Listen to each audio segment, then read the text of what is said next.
magaling talaga si dating Pangulo na to speak to the heart. Kumbaga, nakikinig yung puso, nakikinig ang puso namin, nanggagaling din sa puso niya yung kanyang saloobin dito. Um, Parang sinasabi niya, how do you call this? Ayaw niya kasi na ilang beses niyang pinasabi yan kina VP, kina Kong Pulong, na wag kaming mag-aaksaya, wag tayong mag-aaksaya ng ating resources na umaasa sa kanya in the hopes na makikita siya and all that. Yung mga ayaw niya kasing inaano tayo, sinasagabal. But he remains pero ang tingin niya sa sarili niya ever since bilang isang public official, bilang opisyal ng gobyernong Pilipinas, siya ay tagalingkod, siya ay naglilingkod. ang ang existence niya ay dinedicate niya sa serbisyo ng mamamayang Pilipino at pinapaalala lang niya yan sa atin. Wala siya sa ating piling pero ramdam na ramdam. Para tong ano, alam niya yan, dahil matagal na natin siyang hindi naririnig, hindi nakikita, hindi na kaano. Ito parang umabot parang nag-reach out siya galing sa loob ng kanyang selda at naantig pa rin niya ang damdamin natin, naparamdam niya. Kumbaga, hindi nawawala si Tatay Digong, andyan pa rin siya, ang puso niya nasa atin. So, yun Opo. yung emotional, very emotional takeaway ko sa Opo. kanyang lingam.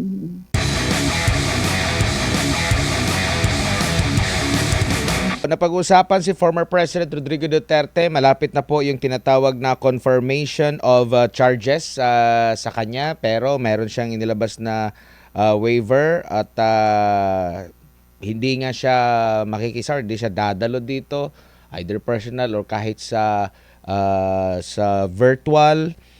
Nabasa niyo po ang siguro itong kanya pong naging pahayag. Ano po yung masasabi niyo po rito? Kasi ang kanyang iginigiit dito na kaya hindi siya makikiisa dito ay dahil hindi niya kinikilala ang jurisdiction nga nitong ICC laban sa kanya. Alam niya, kumbaga, na in one sense, um, masaya ako, although tempered yung saya na yun dahil syempre nakakulong siya, no? Masaya akong nakita na yung Rodrigo Duterte na palaban, andyan pa rin. Worried kasi kami, hindi natin siya nakikita, hindi natin alam ang state ng kanyang kalusugan. Pero yung magsalita siya ng ganyan, magpahayag siya ng ganyan, parang napapalagay ang loob ko, fight pa rin ang kanyang mood, fighting mood pa rin siya. So hindi siya magpapasailalim sa jurisdiction ng ICC, hindi niya ito kinikilala. Classic Duterte talaga yan. Bukod pa dyan yung mga closing statements niya, perpetually siya nasa serbisyo at nakikiisa sa atin. Again, na both bittersweet yan para sa atin kasi wala nga siya, tuloy pa rin ang laban niya. Siya pa rin ang Rodrigo Duterte na nakilala natin, naging presidente natin at minamahal ng milyon-milyon ng mga Pilipino. So, mahalaga yung kanyang statement to establish ito ngang hindi niya kinikilala ang International Criminal Court. So kahit anong klaseng appearance, di na niya gagawin. Maging virtual or in person, karapatan naman niya kasi to be there. So bilang karapatan, ang karapatan po ay nawe-waive basta siya po ay nakapagdulog nito sa kanyang abogado. So in this case, again, i-reiterate ko, nakakatuwa na lumalaban pa rin siya, nakakalungkot na kailangan niyang lumaban sa loob. At pero siya pa rin si Tatay Digong, siya pa rin yung tatay natin, yung tinatawag nating Tatay Digong na nagserbisyo very proudly dito sa Pilipinas at pinasasalamatan ng ilang milyon. Ah, nakaka nakakalungkot pero nakakatuwa at the same time. And may bearing ito may bearing ito kasi kahit tumuloy yung proceedings, forever nang nakatala yan sa kasaysayan at sa official documents yung kanyang hindi pagkakakilala. Kahit ano pa ang gawin sa kanya, hatulan siya, i-dismiss yung kaso, andyan yan, natuloy-tuloy yung kanyang paglaban. Opo, gaano kabigat para sa iyo itong kanyang sa unang part ng kanyang pahayag, no, na iginiit niya rito na walang jurisdiction ang ICC sa kanya, and sabi pa niya dito, I am a Filipino citizen forcibly pushed into a jet and rendition to The Hague in the Netherlands in flagrant contravention of my country's constitution and of national sovereignty. My kidnapping was facilitated by the office of the incumbent president of the Philippines with a plane specially chartered for this purpose, attorney. So, ang ginagawa niya ay he makes it of record, both for the ICC at for Philippine courts. Right now, immune si PBBM from suit. Pero yung possibility na siya po ay panagutin sa kanyang pagsang-ayon o partisipasyon o pagiging co-conspirator sa pagkuha kay PRD at pagdala nito sa Hague. Kumbaga, na nagiging official. It is part of the record. It is part of the historical record na now. But in addition to that, ito ay babala na pag hindi na presidente si BBM, maaari din siyang i-hold accountable. Maaari din siyang kasuhan, maaari rin siyang makulong. So, may laman yan. So, hindi lang ICC ang audience niya kasi dito. Audience din niya ang Pilipinas. Audience din niya ang presidente ng Pilipinas. At sana maintindihan ng Pangulo kung ano ang repercussions ng ginawa niya. Opo, at ang sabi pa rito, no, parang nabigyan din siya, no, sa mahabang panahon, nabigyan siya ng tsansa na makapagsalita, at dito pa lang kung babasahin mo yung kanyang kanyang statement, siya talaga, hindi kagaya yung sa yung mga nagiging tagapagsalita na iba yung sinasabi niya sa sinasabi din minsan ng Pangulo, parang sarili niyang opinion. Ito talaga, mapapansin natin na ganito siya, no? Like dito rin sa pinaka-last din niya, nabanggit po niya dito, attorney, sabi niya, I am proud of my legacy and of my service to my countrymen around the world.